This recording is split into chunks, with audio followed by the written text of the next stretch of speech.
les deux enfants étaient là pendant 10 jours et ont assisté à la récupération de l'objet par l'armée américaine. Il y a des sons qui ont été détectés qui défient toute concurrence, dont les ufologues parlent. La Terre est un triangle, mais n'est pas ronde comme on croit. Comment ça marche? Paranormalement.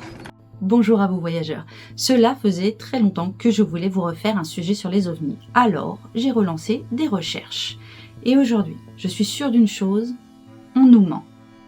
C'est un mensonge orchestré, organisé, concerté, visible. Mais dans quel but? Nous allons nous plonger dans les tréfonds de ce qui est peut-être la plus grande conspiration de l'humanité et essayer d'en comprendre les secrets. Mais avant toute chose, soyez les bienvenus sur ma chaîne La Carte du Surnaturel. Je m'appelle Marie-Élise, j'étudie les lieux étranges et j'enquête sur les mystères de notre planète. Alors si ces sujets vous plaisent, n'hésitez pas à vous abonner et c'est parti.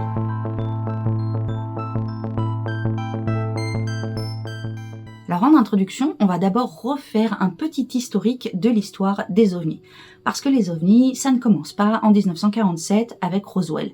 Ça commence vraiment bien avant. En 1450 avant notre ère, sur un document nommé le Papyrus Thuli, il est noté que des cercles de feu sont apparus dans le ciel. Ce sont les scribes du pharaon Thoutmôsis III qui l'ont consigné, et bien que l'authenticité de ce document soit parfois contestée, il est aussi souvent cité comme un des premiers documents où l'on relaterait une apparition d'ovni, par définition, un objet volant non identifié. Et puis, dans les citations les plus anciennes aussi, on peut noter qu'il y a les Vimana, qui sont des véhicules volants décrits dans les textes védiques, les textes indiens, et qui sont parfois décrits avec des armes. Passons à la Grèce antique maintenant, en moins 480. Alors que les Grecs se battaient contre les Perses, à Calamine, un objet en forme de corne serait apparu dans le ciel. En moins 329 avant notre ère, Alexandre le Grand, lors de sa campagne en Inde,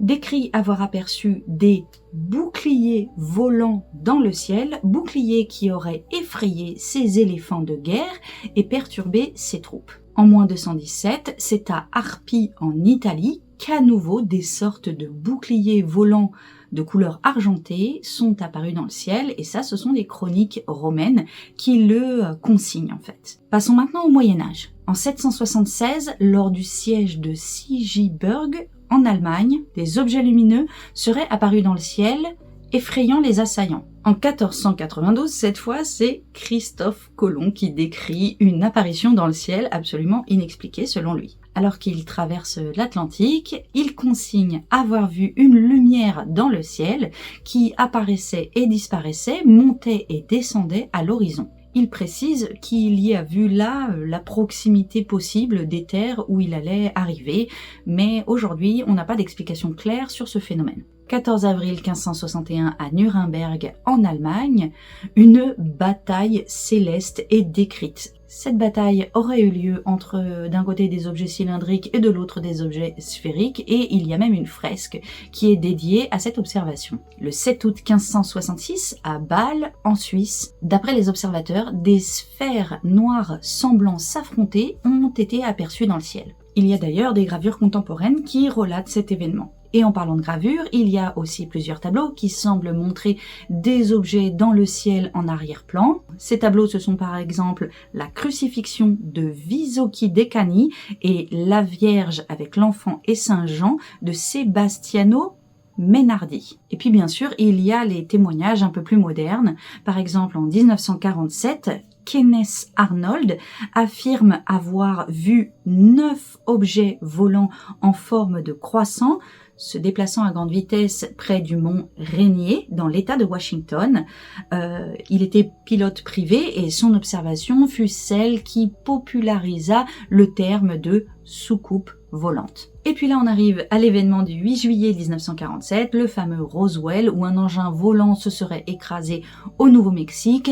Les journaux titrent d'abord que c'est un vaisseau alien, extraterrestre ou en tout cas étranger, et puis soudainement tout le monde revient en arrière, notamment l'armée, en disant non, ce n'était pas du tout une soucoupe volante. Voilà pour un petit récapitulatif de tout cet historique. Cela fait donc très très longtemps que des objets sont observés dans le ciel.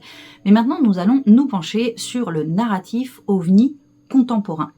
Et là, deux versions semblent totalement contradictoires. La première version, c'est celle des autorités officielles qui semblent nier le phénomène, bien qu'ils s'en approchent timidement parfois, sans jamais bien sûr évoquer la théorie extraterrestre, alien ou être pensant venant d'ailleurs que la Terre. Alors, est-il possible que ces autorités mentent? Moment immersif sur Roswell. Dans la soirée du 2 juillet 1947, un orage éclate au-dessus du désert du Nouveau-Mexique. À une centaine de kilomètres de Roswell, William Brazel, éleveur de moutons, entend une étrange détonation, plus forte que le tonnerre. Il n'y prête pas attention jusqu'au lendemain matin. En inspectant ses pâturages, Brazel découvre un champ de débris métalliques éparpillé sur des centaines de mètres. Étrange détail, ses moutons refusent de traverser la zone. Intrigué, il en ramasse quelques fragments et puis file chez ses voisins pour leur montrer.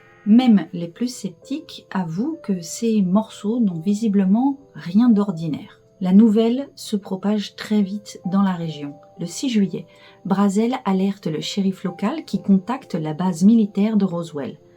3 hommes sont dépêchés sur place. Le colonel Blanchard, le major Gis Marcel et le capitaine Kewitt. Les morceaux ramassés sont envoyés à Washington. Et le 8 juillet, coup de tonnerre, le porte-parole de la base publie un communiqué officiel. Ce communiqué dit « Les rumeurs de disques volants deviennent réalité. Les services de renseignement du 509e groupe ont capturé une soucoupe volante. » La presse s'emballe et en une du Roswell Daily Record, il est noté « L'armée capture une soucoupe volante ». La fièvre s'empare des États-Unis. Mais dès le lendemain, la version change.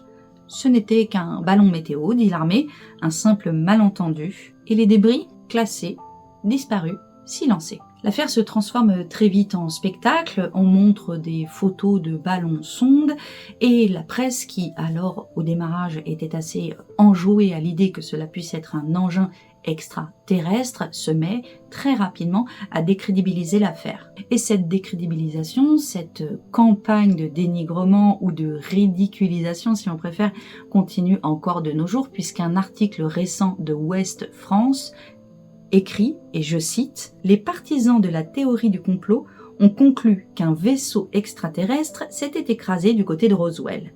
Selon eux, on avait récupéré des passagers, certains étant peut-être même encore en vie, et on avait dissimulé toutes les informations sur l'accident. Articles de presse, livres, documentaires télévisés et même une série télé ont rendu l'événement de 1947 tellement célèbre qu'au milieu des années 90, plusieurs sondages, notamment celui publié par CNN Time en 1997, ont révélé qu'une grande partie des Américains croyaient que les extraterrestres étaient venus sur Terre, et plus précisément qu'ils avaient atterri à Roswell et que le gouvernement avait caché l'événement et dissimulé les preuves. Vous remarquez comme les mots sont très bien choisis, puisqu'en fait, partisans, donc là, on ne parle pas de personnes qui seraient convaincues des faits, mais qui ont réellement pris un parti.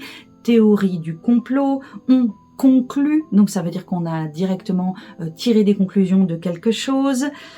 Selon eux, on parle de passagers, puisqu'a priori, là on parlait d'un engin volant, mais bon, là tout de suite ils parlent de passagers, ça peut être des entités qui sont pas des passagers, qui font partie du véhicule, mais en tout cas le narratif est assez bien expliqué, et là Ouest France nous explique aussi que les idiots d'Américains croient que les extraterrestres existent et qu'en plus, bien sûr, s'il y avait eu extraterrestres, ils auraient atterri aux États-Unis. Toute la forme de cet article a pour but de ridiculiser non seulement l'événement, mais surtout les gens qui oseraient dire qu'ils y croient. Et pourtant, avant Roswell, il y avait déjà des événements troublants.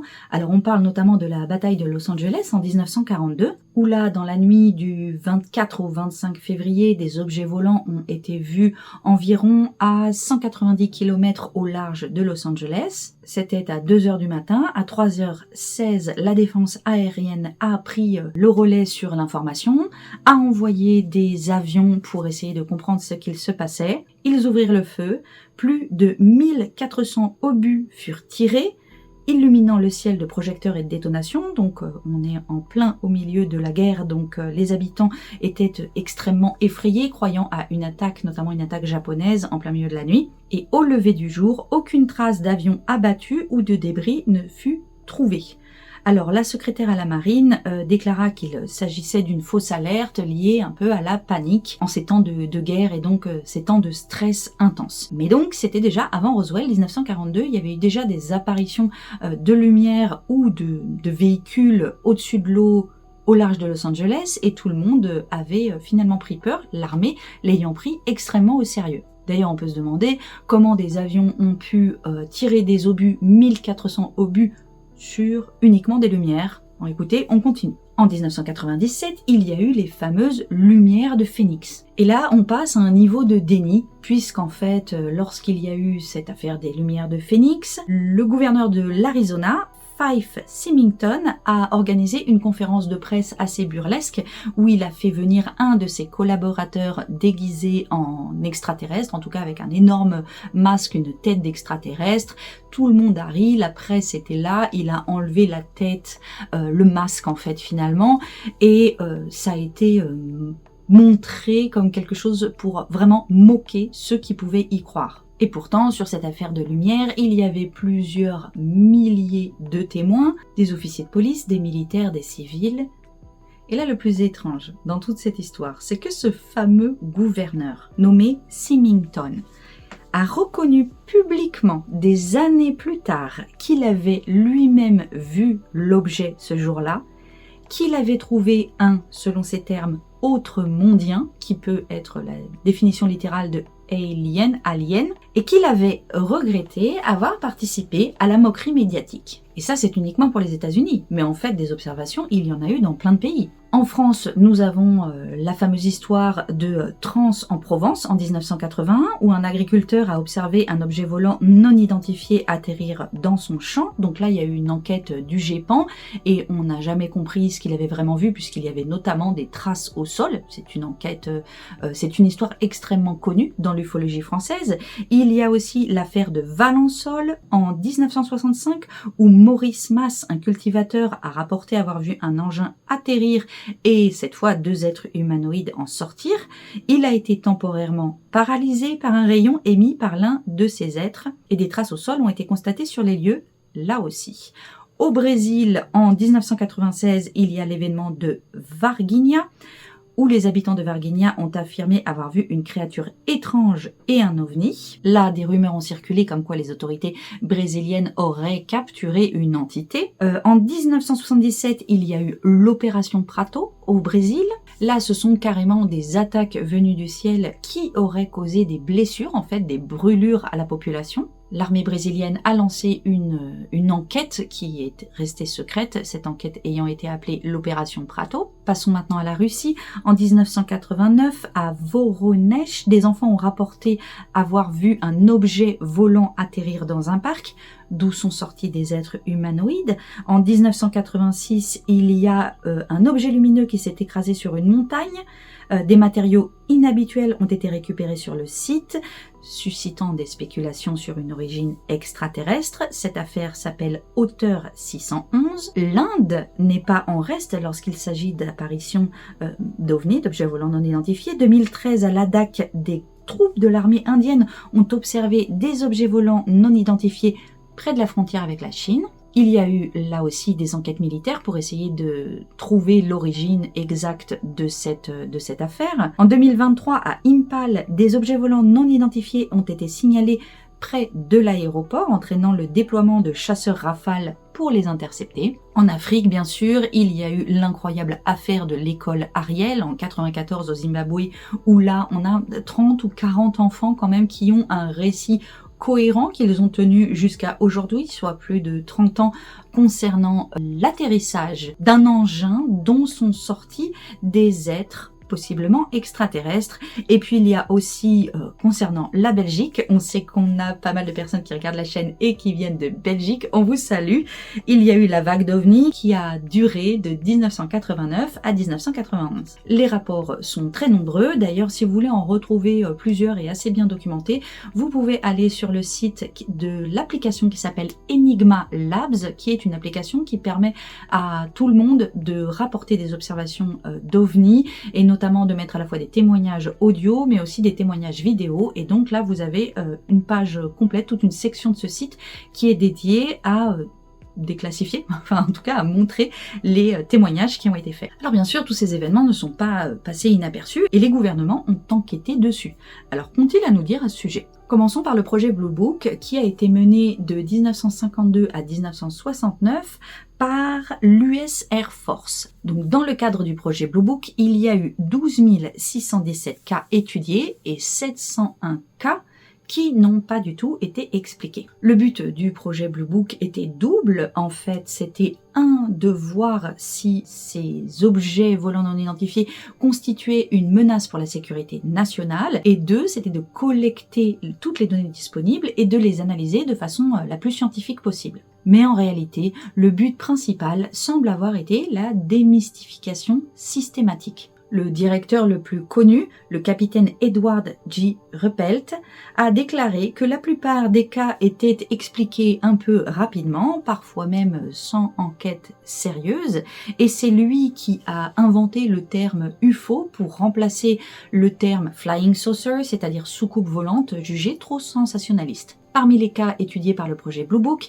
il y a eu l'incident de Lubbock en 1951 avec une formation de lumière en V observée par des scientifiques, le cas de Cleveland en 1957, des véhicules qui s'arrêtent net lors du passage d'un ovni, et l'incident de Exeter en 1965, des lumières rouges poursuivant une voiture, cet incident ayant été validé par la police. Le projet a été fermé en 1969 par le rapport Condon de l'Université du Colorado qui a conclu que les ovnis n'avaient, je cite, aucune valeur scientifique. La conclusion officielle donnée au projet Blue Book est « Aucun objet rapporté, étudié et évalué par l'Air Force n'a jamais donné d'indication d'être une menace pour notre sécurité nationale.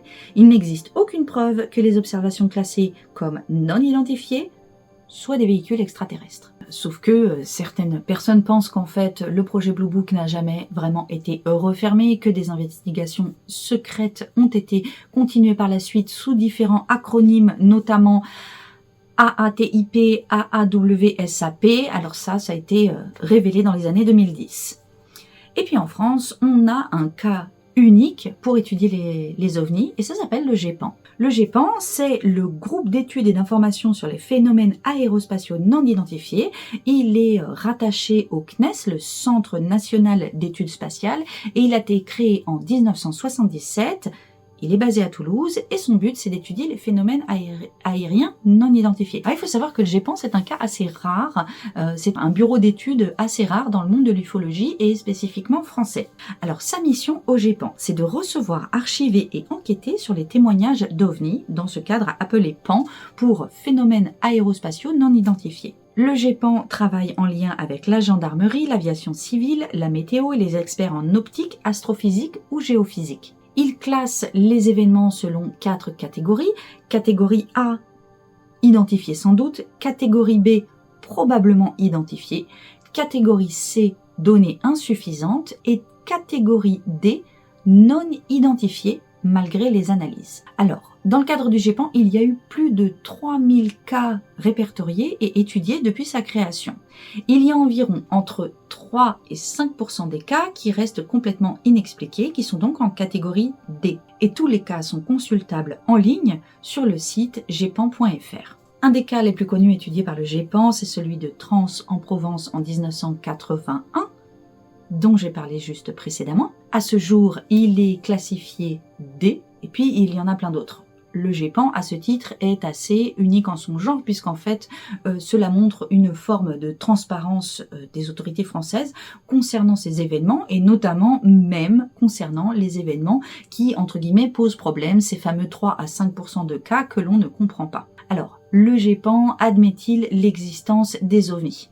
Oui, mais pas au sens extraterrestre. Il insiste tout le temps en disant que non identifié ne veut pas dire vaisseau spatial. Cependant, la France semble rester assez ouverte à l'étude du phénomène, puisqu'il y a eu aussi notamment le fameux rapport Cometa qui date de 1999. La conclusion du rapport Cometa est que le phénomène est réel, il est vu, identifié, classé, consigné dans le monde entier. Il statue aussi qu'une minorité significative des cas reste inexpliquée malgré toutes les analyses. Le rapport précise aussi que les explications de type naturel, technologique ou psychologique ne suffisent pas à expliquer le phénomène. Et pour certains des signataires du rapport Cometa, l'hypothèse extraterrestre reste la plus plausible. Et là, on comprend que le rapport Cometa, ce n'est pas un rapport d'ufologue amateur. Il a été rédigé par des hauts gradés ou des personnes qui bénéficient, on va dire, d'une aura de confiance de prime abord. Il a été envoyé au président de l'époque, M. Jacques Chirac. Il a aussi été clair que les signataires appelaient à plus de transparence et de coopération internationale concernant ce sujet. Et pourtant, il a reçu très peu de couverture médiatique à l'époque. Et ce, bien que cela reste un des seuls rapports officiels occidentaux à évoquer la possibilité d'un contact avec des entités non humaines. Je vous cite le rapport Cometa. L'existence d'objets volants parfaitement silencieux, capables de performances aéronautiques bien au-delà de nos capacités actuelles, nous oblige à reconsidérer nos paradigmes technologiques. Quelle est la position officielle alors du gouvernement français concernant tous ces événements? Bien écoutez, c'est le silence poli. Personne ne semble vouloir se prononcer sur ni la véracité des faits, ni la possibilité d'un contact avec d'autres entités. Je précise d'ailleurs dans ce cadre que lorsque l'on parle d'autres entités, on parle toujours d'entités extraterrestres, mais nous l'avons évoqué dans de nombreuses vidéos précédentes, notamment celle sur la matrice. Cela pourrait être des entités qui existent sur Terre, mais avec lesquelles nous ne savons pas communiquer et dont nous ne comprenons tout simplement pas les émanations. Mais ce narratif de l'extraterrestre, de l'alien, sert toujours à décrédibiliser ces théories, ces constatations, puisqu'on est au-delà de la théorie, et donc à faire passer le phénomène de côté. En tout cas, pour les médias et pour les gouvernements. Le Pentagone, d'ailleurs, dit lui-même « Nous n'avons aucune preuve que des objets d'origine extraterrestre aient visité notre planète. » Remarquez qu'au regard de ce que je viens de dire, cela pourrait être des entités terrestres, ou voire subterrestres. Elle pourrait peut-être venir de cette fameuse cité mythique sous terre ou de sous l'eau, vu qu'on parle aussi d'objets sous-marins non identifiés. Mais passons à la suite. Parlons donc du traitement médiatique de ces affaires. Alors, dans le cas de la France, il y a eu des émissions comme Mystère dans les années 90 qui ont abordé les phénomènes paranormaux, y compris les ovnis. Mais ils ont parfois été critiqués pour leur manque de rigueur scientifique et leur propension à mélanger des faits avérés et des spéculations. D'ailleurs, il y a des journalistes assez connus comme Jacques Pradel qui, en 1995 sur TF1, avait passé cette fameuse vidéo d'une prétendue, supposée autopsie d'un être extraterrestre, alien, et qui a été l'objet de vives critiques et là encore de moqueries. Il y a aussi le modèle socio-psychologique lié à l'effet OVNI. On parle de facteurs environnementaux, sociaux et psychologiques qui pourraient influencer à la fois la véracité du phénomène, c'est-à-dire ce que les gens voient, mais aussi ce qu'ils racontent. On parle de méprise, d'hallucination, d'influence culturelle, plutôt que de manifestations réelles. Cette théorie a été popularisée en France par Michel Monnery dans les années 1970. Et puis bien sûr, il y a le terme complotiste et toutes ses implications. Alors le terme complotiste est souvent utilisé pour désigner tous les dires, les témoignages et les propositions qui visent à contredire le narratif officiel. Et dès qu'on utilise le mot complotiste, il devient absolument impossible de débattre sur quoi que ce soit, puisque sur des sujets comme ça, il faut pouvoir avoir des propos nuancés qui prennent en compte une variation de paramètres, de phénomènes, de ressentis. Et là, dès qu'on plaque le mot complotiste, c'est fini. Il y a d'ailleurs des chercheurs qui ont analysé le fait que la terminologie complotiste a pu être utilisée pour dénigrer tout simplement certaines opinions. Mais alors, pourquoi ce silence?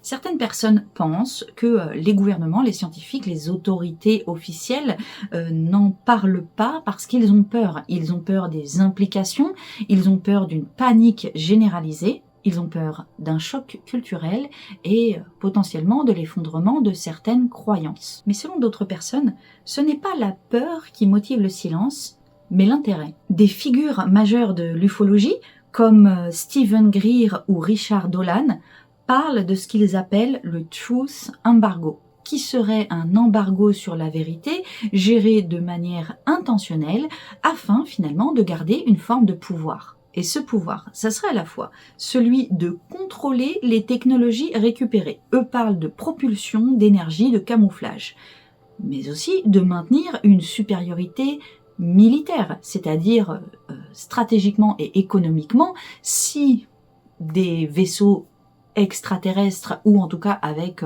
des technologies que l'on ne comprend pas encore, qu'on n'arrive pas à intégrer dans notre narratif technologique, et je parle bien de narratif parce qu'on sait qu'il y a des technologies secrètes qui sont développées et dont nous, la plèbe, le pauvre public, ne sommes absolument pas au courant. Donc l'idée, ça serait peut-être de garder une avancée. Certains d'entre eux disent par exemple que la technologie micro-ondes aurait été récupérée sur des engins extraterrestres. Peut-être. Et puis aussi, ce pouvoir, ça serait de décider qui a accès à quoi et quand. C'est-à-dire, en fait, de contrôler la divulgation et de décider quand le public sera au courant de ce qui se passe. Et selon Richard Nolan en particulier, ce blackout, c'est-à-dire ce silence, ne vient pas nécessairement du président ou du Congrès, mais d'un réseau parallèle cloisonné, mêlant industriels de la défense, agences de renseignement et hauts gradés militaires. Stephen Greer, de son côté, va beaucoup plus loin. Il affirme que des projets secrets non reconnus opèrent sans aucun contrôle démocratique. Selon lui, certains programmes sont aussi compartimentés que même les présidents américains n'y ont pas accès.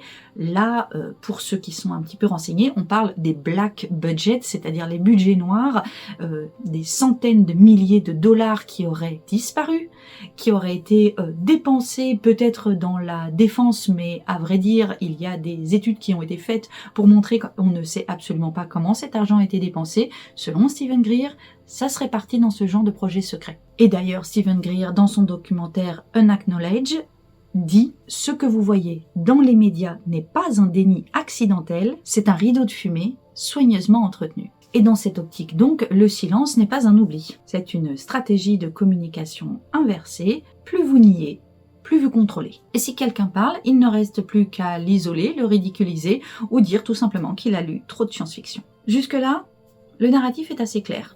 Circuler, il n'y a rien à voir. Les élites, le gouvernement, ceux qui savent, nous mettraient à l'écart, nous, public, de ces connaissances qui auraient une valeur que nous ne sommes pas capables de gérer, une valeur à la fois technologique et scientifique, mais peut-être finalement philosophique sur notre place dans l'univers. Mais si ce n'était pas le plus grand mensonge, préparez-vous parce qu'on plonge encore un cran plus loin dans le complot. Car les événements de nos jours se poursuivent sans fin, on en parle souvent dans le Mystery Café le mercredi soir. Encore cette année, en 2025, nous avons eu plusieurs vidéos, plusieurs témoignages qui ont été présentés, des choses dans le ciel, le fameux vaisseau ou œuf alien qui aurait été récupéré, et puis encore plus récemment, une sorte de sphère qui aurait été trouvée dans la jungle, qui actuellement est analysée et qui ne serait peut-être potentiellement pas terrestre. Et bien sûr, là aussi, on en a fait un épisode dédié, la fameuse vague de drones apparue fin 2024 aux États-Unis. Donc, cette histoire d'OVNI est encore racontée, propagée aujourd'hui même, en ce moment même. Et il y a des personnes assez connues, comme David Grush, Bob Lazar et Linda Moulton Howe, qui affirme avoir vu, su ou enquêté sur des objets non humains. Bob Lazar, ça fait des années qu'il raconte ça en disant qu'il a été scientifique, qu'il a été embauché pour travailler sur des engins non terrestres avec des technologies assez étranges. Linda Moulton Howe, c'est une journaliste qui raconte depuis des années, pareil aussi, toutes ces histoires assez incroyables en fait finalement sur les ovnis et les extraterrestres. Et puis parfois ces récits ne viennent pas que de marginaux dont il est difficile par exemple de vérifier le passif. Parlons par exemple de Chase Brandon, qui était un ancien officier de la CIA, affecté à la division des opérations clandestines pendant plus de 25 ans et porte-parole officielle de l'agence à Hollywood. Alors en fait, oui, assez étrangement, Chase Brandon était le consultant cinéma de la CIA chargé de surveiller et influencer la représentation des services secrets dans les films et les séries. Et un jour, en 2012, il a parlé de Roswell. Très exactement, il a dit « Il y avait là un document et un conteneur et il était très clair que ce n'était pas une histoire inventée. Roswell a été réel. Il s'agissait d'un vaisseau et ce n'était pas d'ici. » Alors il dit avoir trouvé ces éléments dans une pièce ultra sécurisée du quartier général de la CIA, surnommée la Historical Intelligence Collection. Quand on lui demande pourquoi il en parle publiquement, il répond qu'il ne viole pas un secret défense car il ne montre aucune preuve. Il ne fait que partager son avis personnel. Assez habile ce Chase Brandon. On a donc des objets observés dans le ciel et retrouvés sur Terre, des enquêteurs ufologues, journalistes et scientifiques qui affirment avoir vu et enquêté sur des preuves assez claires, des ex-employés de la CIA qui semblent divulguer des secrets. Impossible à falsifier? Pas si sûr. Est-il possible que toutes ces personnes mentent? Ceci dit, s'il est possible de se dire que l'on doute dans des témoignages isolés, qu'en est-il quand on se rend compte que toute cette histoire, que tous les témoignages concernant la présence d'engins volants non identifiés et surtout la présence d'extraterrestres étant en contact avec nous terriens, se retrouvent dans plusieurs civilisations complètement différentes et dans des pays complètement différents et isolés qui, a priori, n'avaient pas de contact les uns avec les autres. Parce que depuis des décennies, il y a une sorte de classification non officielle, enfin officielle pour certains, concernant ces fameuses entités qui pourraient nous visiter, contrôler ces vaisseaux et avoir des discussions ou voire des contacts avec nos civilisations. On y trouve notamment des grandes races supposées d'extraterrestres, avec pour les plus fréquemment cités les petits gris, des êtres humanoïdes à grosse tête avec des yeux noirs, froids, scientifiques et souvent associés aux enlèvements. Ça, on en entend parler aux États-Unis, au Canada, en Amérique latine et en Russie. Il y a les reptiliens, des êtres serpentiformes, infiltrés dans les élites, souvent accusés de manipuler les gouvernements. Donc eux, ils ont été popularisés par David Icke, mais en fait, ils étaient présents dans des récits plus anciens en Inde, en Afrique et en Amérique précolombienne. Il y a les Pléiadiens, qui sont des humanoïdes de type nordique, blonds, très évolués spirituellement, souvent vus comme bienveillants. Ils auraient été contactés dans les années 1970 par Billy Meyers, mais ils sont aussi présents dans des traditions de type New Age partout dans le monde. Il y a les Bleus, les Arcturiens, les Andromédiens, qui sont des figures éthérées, parfois télépathes, liées à des missions d'évolution planétaire. Eux, on en entend parler en France, en Inde et aux USA. Ils sont nombreux dans les récits de personnes qui se disent médiums, en fait, en tout cas, qui ont des séances de médiumnité avec ces êtres-là. Alors bon, là, ce qui frappe, c'est pas du coup la fantaisie. C'est une sorte de coordination, d'une sorte de mythologie claire qui se retrouve dans de très nombreux pays et qui semble se recouper dans les éléments proposés. On dirait une espèce de cosmologie moderne, comme si chaque catégorie d'extraterrestres avait un rôle très précis, une apparence même assez précise.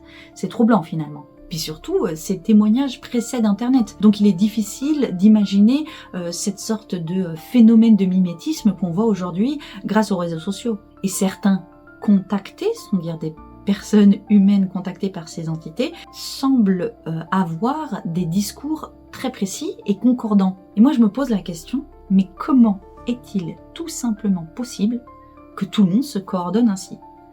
Je veux dire, et ma question va être très directe, y a-t-il des cercles, des soirées, comme on le voit d'ailleurs dans les élites, où les gens viennent et se mettent tous d'accord sur l'histoire qu'ils racontent? Parce que lorsqu'on se met à écouter les témoignages, on se dit c'est pas possible. Comment ont-ils fait pour se coordonner et raconter plus ou moins la même chose? De là à imaginer la possibilité qu'il y ait des événements conspis où les gens se retrouvent pour pouvoir accorder leurs histoires et ensuite pouvoir gagner de l'argent avec, peut-être. Quant aux contactés, les personnes qui discutent avec ces êtres, ils semblent littéralement être les prophètes d'un autre monde. Les contactés, ce sont des individus qui affirment avoir reçu des messages d'entités extraterrestres. Et là, tout change. Le langage devient mystique, le discours se teinte de cosmogonie, de vocabulaire spirituel universel et de vision d'une humanité en transition. Alors parmi les plus connus, il y a notamment le livre d'Urantia qui date des années 1950 avec un texte dicté par des êtres célestes décrivant l'univers comme un vaste système hiérarchisé, peuplé de civilisations interstellaires bienveillantes. Jésus y est présenté comme un fils créateur d'un ordre cosmique supérieur. Le livre est dense, structuré et se présente comme une véritable révélation. Il y a aussi, datant de 1981, The Law of One, le matériel de Ra. C'est une série de canalisations reçues par Carla Ruckert, présentée comme venant d'un complexe de mémoire sociale nommé Ra. Il enseigne une cosmologie à 7 densités, l'évolution des âmes, le libre arbitre, la loi de l'unité, et le vocabulaire est stable, c'est toujours densité, énergie, polarité, alignement. C'est devenu un texte de référence dans les milieux New Age et aussi tout ce qui est UFO, spiritualité. Et enfin, il y a aussi les Starseeds, ces graines d'étoiles, ce sont des humains qui se sentent différents car leur âme viendrait d'ailleurs. Ils seraient ici pour aider la Terre à traverser un saut vibratoire. Souvent on parle de personnes incarnées, en fait, d'entités extraterrestres qui seraient incarnées dans les êtres humains. Le discours est aussi là le même. On va parler d'éveillés, de mission, d'ADN, d'hypersensibilité.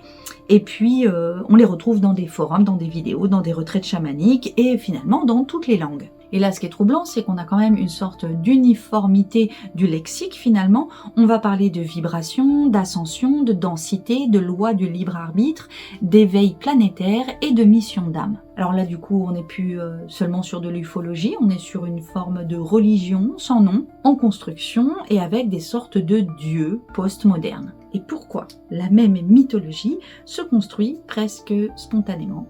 Eh bien écoutez, c'est assez clair, il y a un des deux camps qui ment. Les zététiciens, les conspirationnistes, on va dire les termes, il y a un de vos deux camps qui raconte d'énormes bêtises et ce à extrêmement grande échelle. On est tous bien d'accord là-dessus. Alors moi, je me suis vraiment posé la question pourquoi?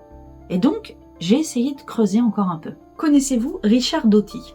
Son histoire est absolument hallucinante. Richard Doty, c'était un agent spécial de l'Air Force Office of Special Investigations dans les années 1980. Mais son rôle ne se limitait pas à la sécurité, il était aussi chargé d'infiltrer les milieux ufologiques pour y distiller de fausses informations. Et sa cible la plus célèbre a été Paul Bennewitz, un ingénieur convaincu d'avoir intercepté des signaux extraterrestres. Doty l'a encouragé, lui a fourni des documents falsifiés et l'a poussé à croire à une conspiration intergalactique jusqu'à ce que Bennewitz sombre dans la paranoïa et soit interné.